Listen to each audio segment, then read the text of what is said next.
Good evening, ladies and gentlemen. Welcome to the Village of Bartlett Committee of the Whole for October 7, 2025. I ask the clerk, please call the roll. Trustee Betterman. Here. Daney. Here.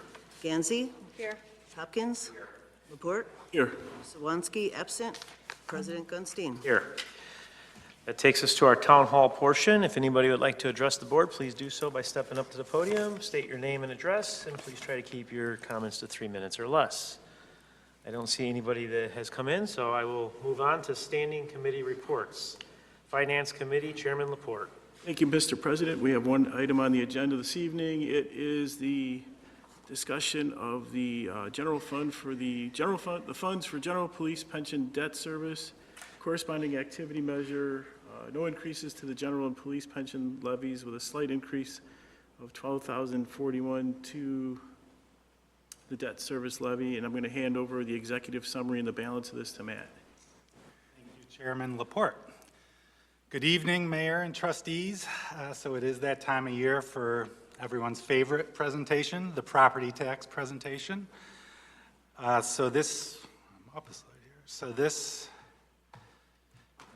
year we are on to the 2025 levy.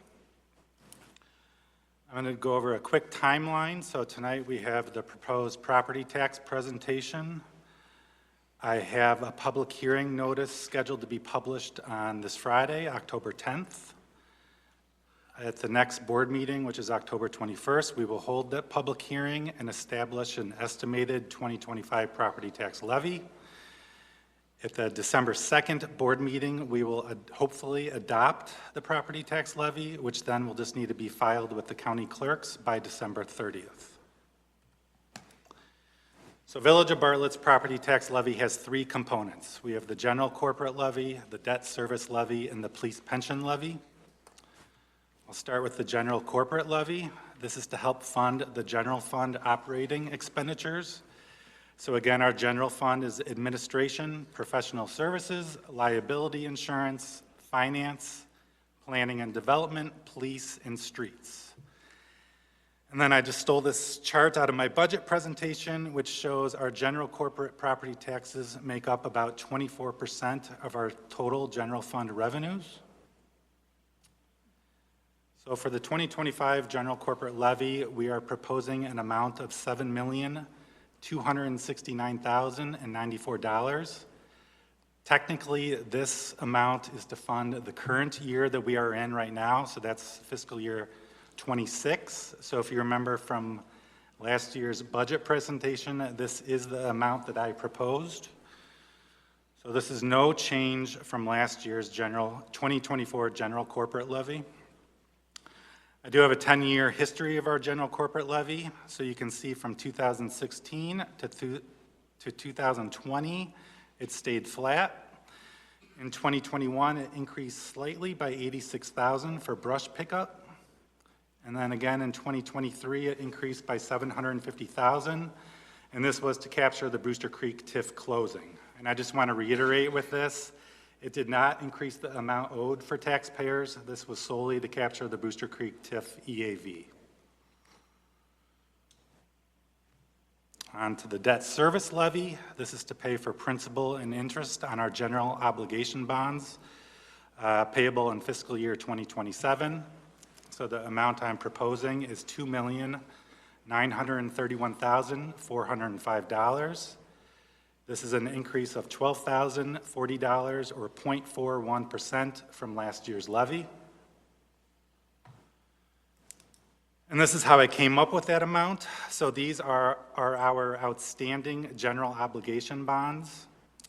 So the 2016 bonds were for the police station. Most of these bonds were refunded or refinanced. There was a small portion that was left unrefunded, and that's what this is. So the principal and interest payments due in 27 are for $764,725. The 2017 bonds are for the fire station on West Bartlett Road. So debt service payments for fiscal year 27 are $319,300. We will abate $36,368. So this is for the fire district's portion that is that is outside of the village of Bartlett, so we do invoice the fire district for this amount. So that leaves the net levy to be $282,932. 2019 bonds were for the Devon Excess Flow Sewer Project, and it was also for the refunding of the 2009 bonds that refunded the 2002 and 2005 bonds. So these were for the ball fields, West Bartlett Naperville Bike Path, West Bartlett Road widening, water meter changeout, and the Village Hall construction. We do abate all of the principal and interest for the Devon Excess Flow project, since that is funded out of the sewer fund. So that leaves the net levy to be $362,000. The 2021A bonds are for the Lake Michigan water connection. We abate the full amount, since that is paid out of the water fund. The 2021B bonds are for streets and stormwater. This was the refunding of the 2012 bonds, which was for streets and flood mitigation along Prospect Avenue. And then the 2022A bonds are the portion of the police station bonds that were refunded. So those payments are in the amount of $366,340. So all of those add up to the $2,931,405. Here's a 10-year history of the debt service levy. So you could see it stayed relatively flat over the 10 years. I did look ahead to next year's levy. It will go up $68,000. And then the year after that, it'll basically be flat, going up $715. Overall, the debt service levy is going to stay relatively flat until the 2031 levy, when it's going to drop off by $1.8 million. On to the police pension levy. This is to pay for the village's contribution to the police pension fund. The village's recommended contribution is determined by a yearly actuarial report that is done by Foster & Foster. The contribution is being calculated so that the police pension fund is 100% funded by 2040. Illinois state law mandates a 90% funding target for downstate police and firefighter pensions by 2040. So what did this year's actuarial report show? It showed the village's recommended contribution is $3,625,800. This is an increase of $157,202, or 4.5% from the prior year.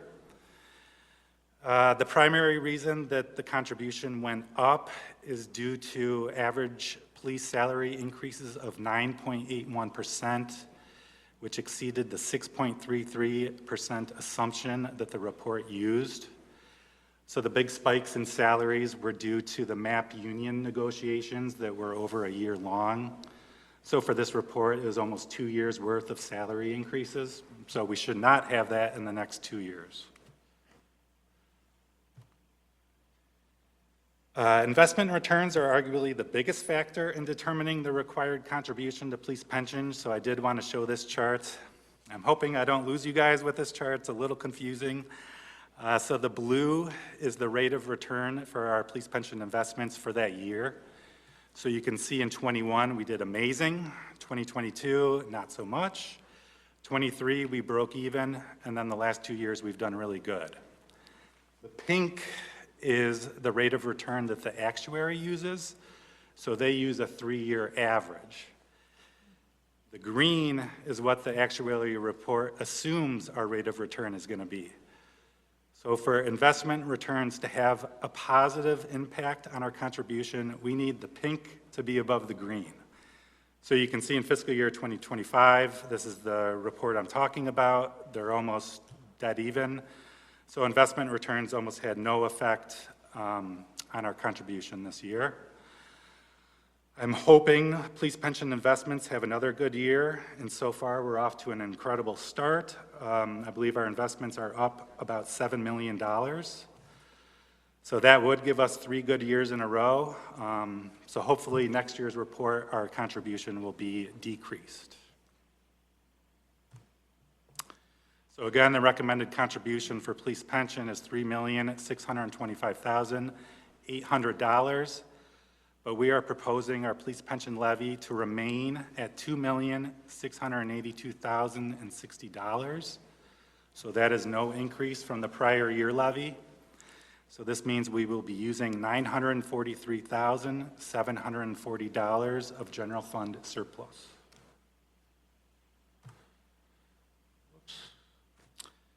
So here's a 10-year pension funding history. So from this, you can see from 2016 through 2021, we levied whatever the required contribution was going to be. In 22, we kind of got away from that, so we used $319,175 of general fund surplus. Same for 2023. In 2024, we used $786,538 of general fund surplus. And again, for this levy, we would be using $943,740 of surplus.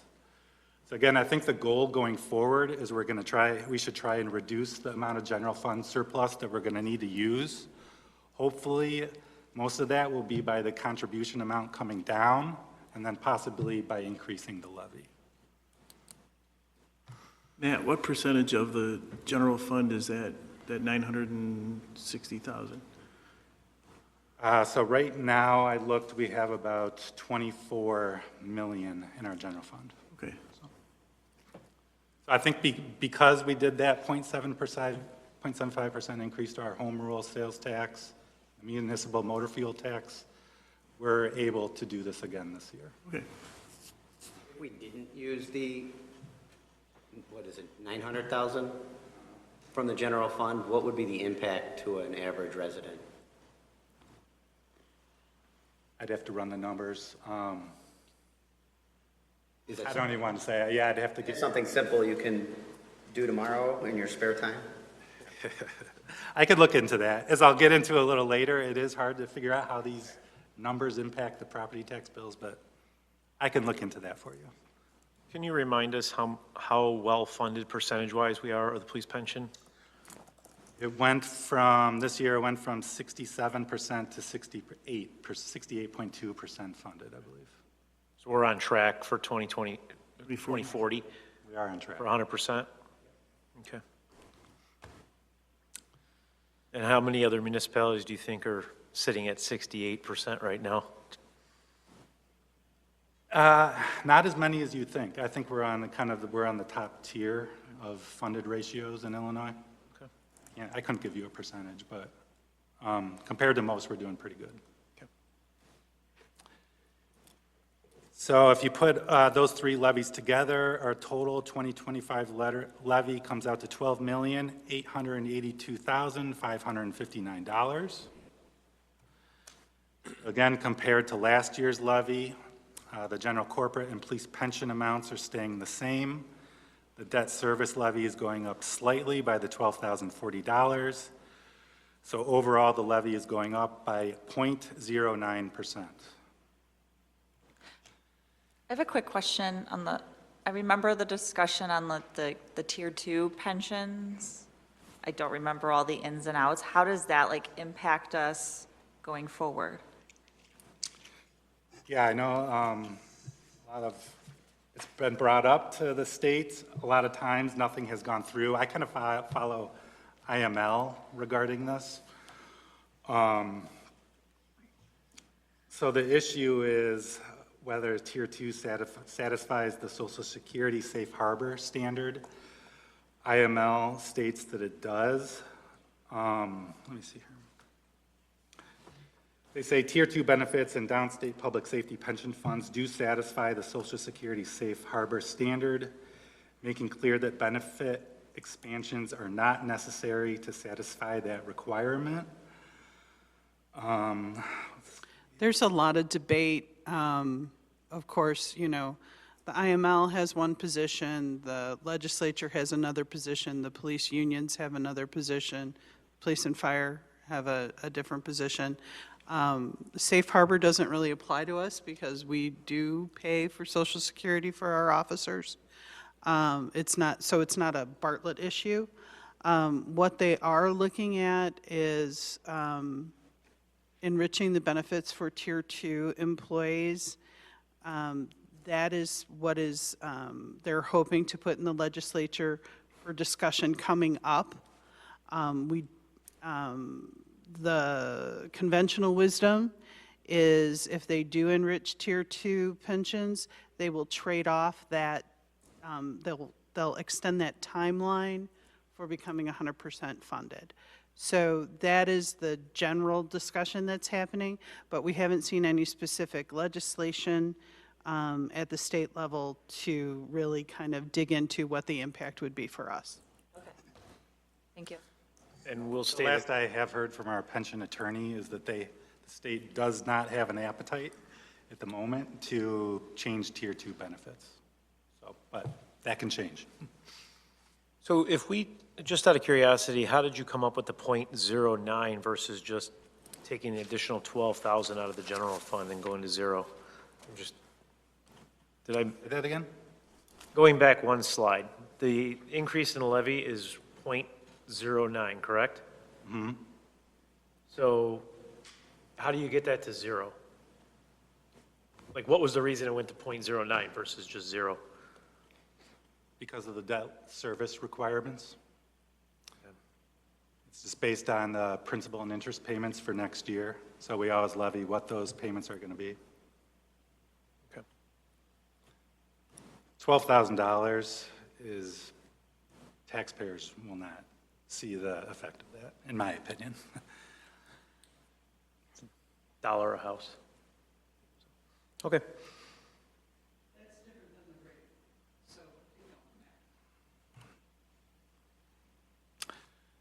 So per truth and taxation purposes, I'm required to compare our proposed levy to last year's extension. The extension is last year's levy plus the county's add a loss factor on top of that. So if our proposed levy is 5% or greater than the last year's extension, that's when you're required to hold a public hearing. As you can see here, our proposed levy is actually 1.44% less than last year's extension. So we are not required to hold a public hearing. We still always have, just to give our residents a chance to give their input.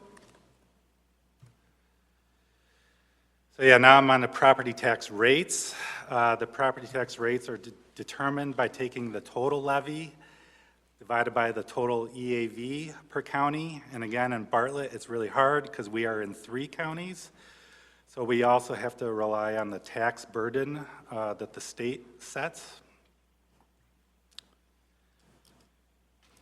So here, the purple is the two-page EAV. So you can see in these last couple of years, it's really jumped. So from 22 to 23, it really jumped due to the Brewster Creek TIF EAV jumping onto the books. And it also jumped again in 24, which I was surprised at, so I did call the Wayne Township to see why that was.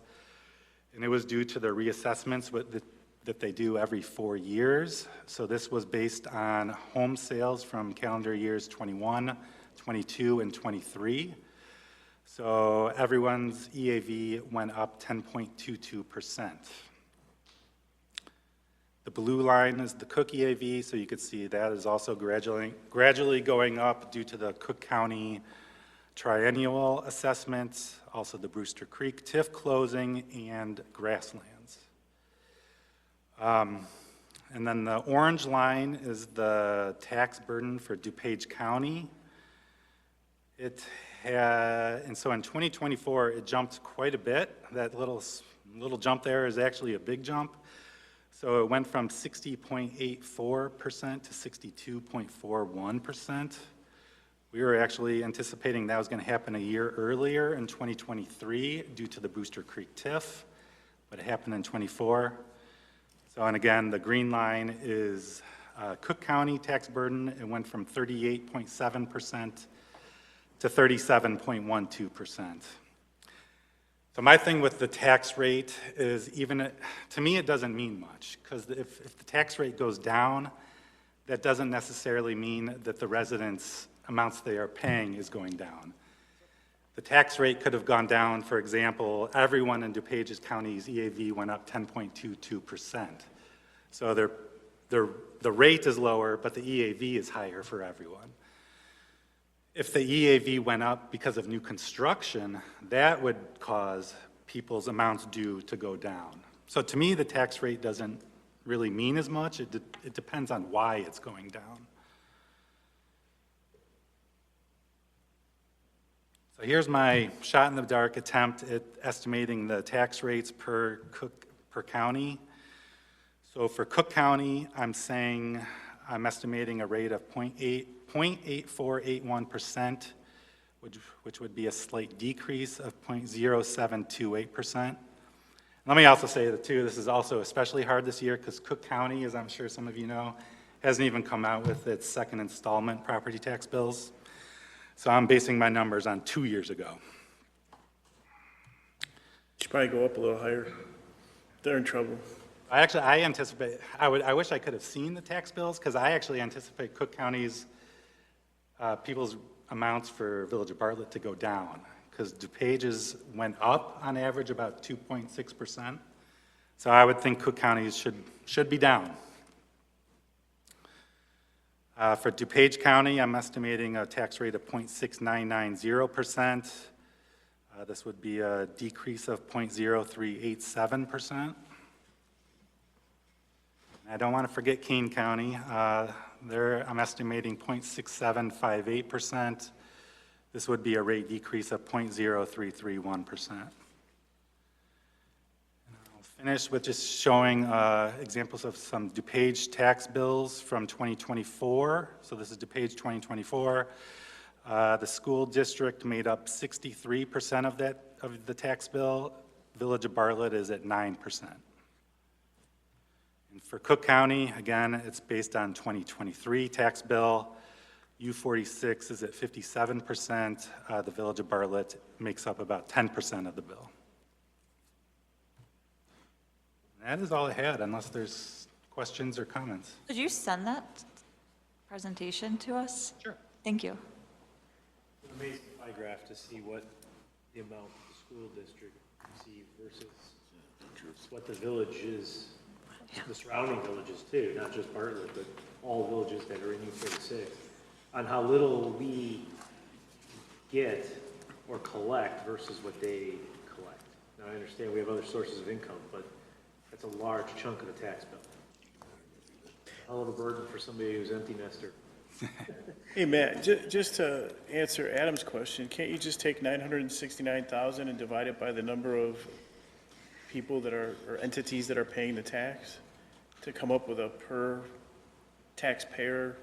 No, it's a little more complicated than that. Right. And then we get into the tax burdens and all that. So for example, I think former Director Todd Dowden thought the tax burden would shift in 2023. It happened a year later, so all his estimates were off. So, and that happens quite a bit. So, and again, he didn't anticipate the DuPage County EAV to go up 10.22%. So it's things like that. But I can definitely take a look at that. How does the state figure out the burden? Is there like a rule of thumb? Is there an ordinance, or what how does that figured? Good question. I don't know. Can we look into that? Can definitely look into it. Excellent. I think, according to Todd, I think they used to let us know what that number was going to be in advance. They don't give you any information anymore. Go figure. Any other It's a Michael Madigan knows. questions for Matt? No. Matt, that was a great presentation. I do appreciate you sending that out to us so we can review that again. And it's nice to know that we are keeping our house in order and fiscally responsible. So thank you for everything you put together on that. If there's no further questions, that's all I had. All right. Thank you, Trustee Laporte. I'm going to turn this back on.